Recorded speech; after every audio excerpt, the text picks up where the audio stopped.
ఖచ్చితంగా మా రోజులు కూడా వస్తాయి. ఇల్లల్కగానే పండగ కాదు, ముందరుంది ముసళ్ళ పండగ. మళ్ళీ మా రోజులు వచ్చినప్పుడు, మా పండగ వచ్చినప్పుడు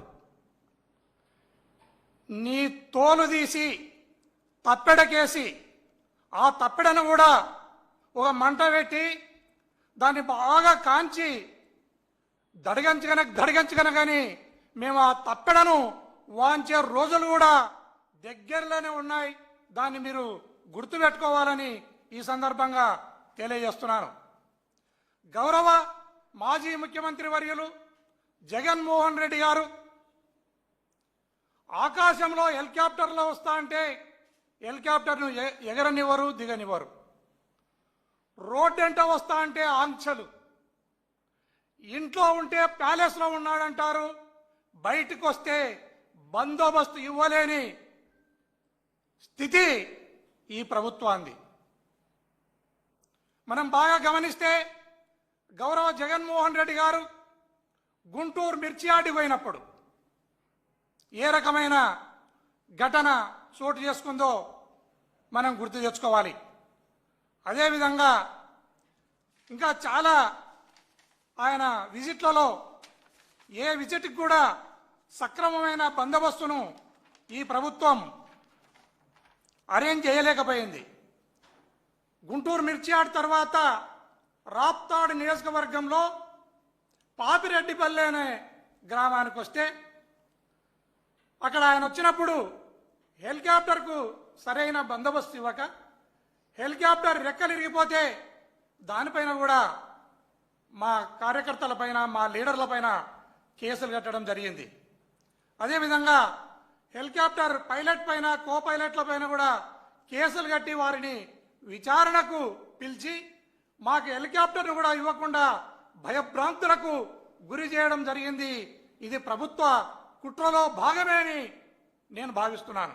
అదే కాకుండా రెంటపాల పల్నాడు సింగయ్య అనే వ్యక్తి మరణానికి ఈ ప్రభుత్వం కారణమైంది. ఎందుకంటే లక్షలాది మంది, వేలాది మంది ఆయన బయటకు వస్తే కలుస్తారనేది ఈ ప్రభుత్వానికి తెలుసు. తెలిసినప్పుడు సక్రమమైన బందోబస్తును ఏర్పాటు చేసుకునే బాధ్యత ఈ ప్రభుత్వానికి కాదా అని ఈ సందర్భంగా నేను విమర్శిస్తున్నాను. రోప్ పార్టీ సక్రమంగా ఉద్యోగం చేసి ఉంటే ఆ సింగయ్య అనే హత్య, ఆ మరణం అనేది జరిగేది కాదు అని ఈ సందర్భంగా తెలియజేస్తున్నాను. అదేవిధంగా తెనాలికి పోయినప్పుడు కానీ, ప్రకాశం జిల్లా పొదిలికి పోయినప్పుడు కానీ, పొగాకు రైతులను పరామర్శించడానికి చిత్తూరు జిల్లా బంగారుపాలెంకి పోయినప్పుడు కానీ, ఎక్కడ పోయినప్పుడు కూడా మీరు సక్రమమైన బందోబస్తును ఇవ్వలేకపోతున్నారు. రేపు నెల్లూరు జిల్లాకు ఆయన ఈ అక్రమ కేసును పెట్టి కాకాని గోవర్ధన్ రెడ్డి గారిని, మాజీ మంత్రివర్యులు, ఆయనను జైల్లో పెడితే ఆ జైల్లో ఉన్న బాధితుల్ని పరామర్శించడానికి, అదేవిధంగా ప్రసన్న కుమార్ రెడ్డిని, మా మాజీ ఎమ్మెల్యే, 5-6 సార్లు ఎమ్మెల్యేగా ఎన్నికైన వ్యక్తి ఇంటి మీద దాడి చేసి ఆయన పైన హత్యా ప్రయత్నం చేయడం జరిగింది. ఈ 2 ఘటనలను పురస్కరించుకొని గౌరవ జగన్మోహన్ రెడ్డి గారు నెల్లూరు పర్యటనకు పోతా ఉంటే, నెల్లూరు పర్యటనలో 3 వెహికల్లంట 10 మంది మాత్రమే రావాలి అనే ఆంక్షలను విధిస్తున్నారు. అయ్యా, జగన్మోహన్ రెడ్డి గారు అంటేనే జనం. ఆయన వచ్చినారంటే వరదల్లాగా వరద బారినట్టు జనం వస్తారనేది ఈ ప్రభుత్వానికి తెలుసు. దానికి తగిన బందోబస్తును ఏర్పాటు చేసుకోవాల్సిన బాధ్యత ఈ ప్రభుత్వానికి కాదా అని ఈ సందర్భంగా అడుగుతున్నాను.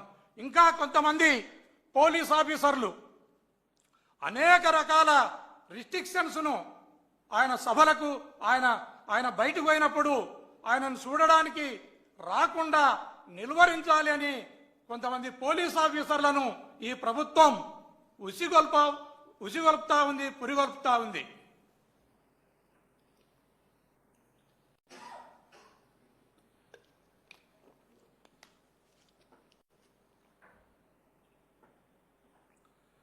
కొంతమంది పోలీస్ ఆఫీసర్లు నేరుగా జగన్మోహన్ రెడ్డి గారిని ఎవరైతే చూడడానికి ఆయన కార్యక్రమానికి ఎవరైతే హాజరవుతారో వారిపైన రౌడీ సీట్లను ఓపెన్ చేస్తామని ఒక కొత్త సాంప్రదాయానికి పోలీస్ వ్యవస్థ తెరదీస్తా ఉంది.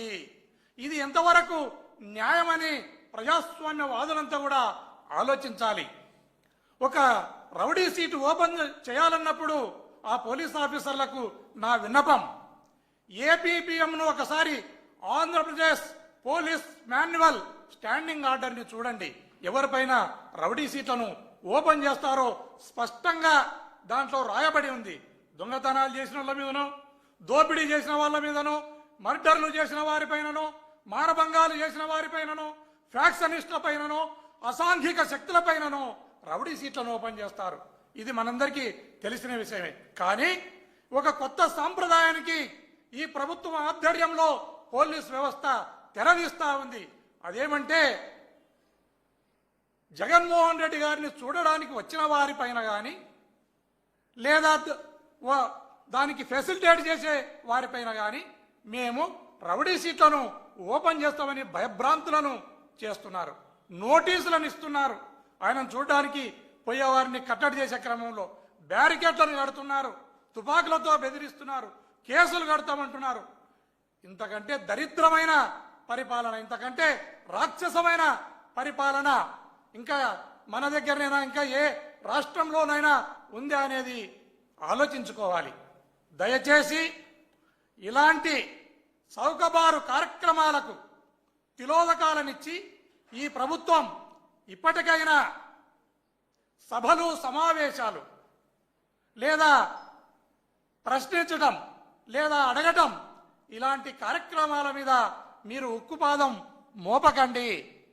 దయచేసి ప్రజలలో తిరుగుబాటు రాకముందే, ప్రజలలో మీ పైన అసహనం పెరగకముందే మీరు జాగ్రత్త పడి ఈ కార్యక్రమాలకు తిలోదకాలనిచ్చి గౌరవ జగన్మోహన్ రెడ్డి గారు ఎక్కడికి వెళ్ళినా ఈ రాష్ట్రంలో ఒక ప్రతిపక్ష నేత హోదాలో ఆయన ఎక్కడికి వెళ్ళినా మీరు సరైన బందోబస్తును కల్పించవలసిన బాధ్యత మీ పైన ఉంది.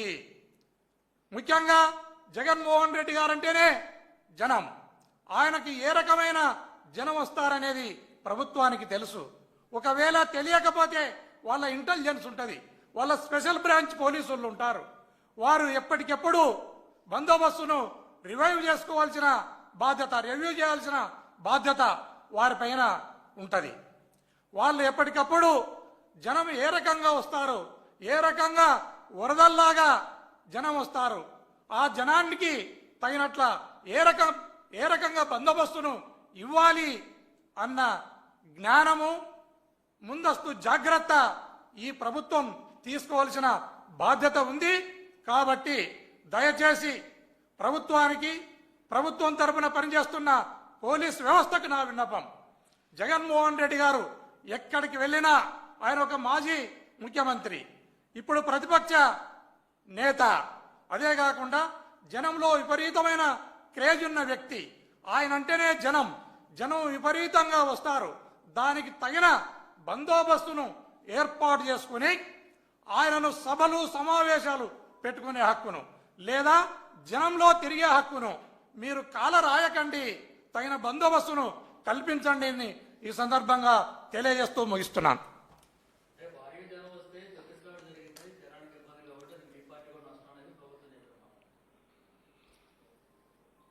మంచి మాట.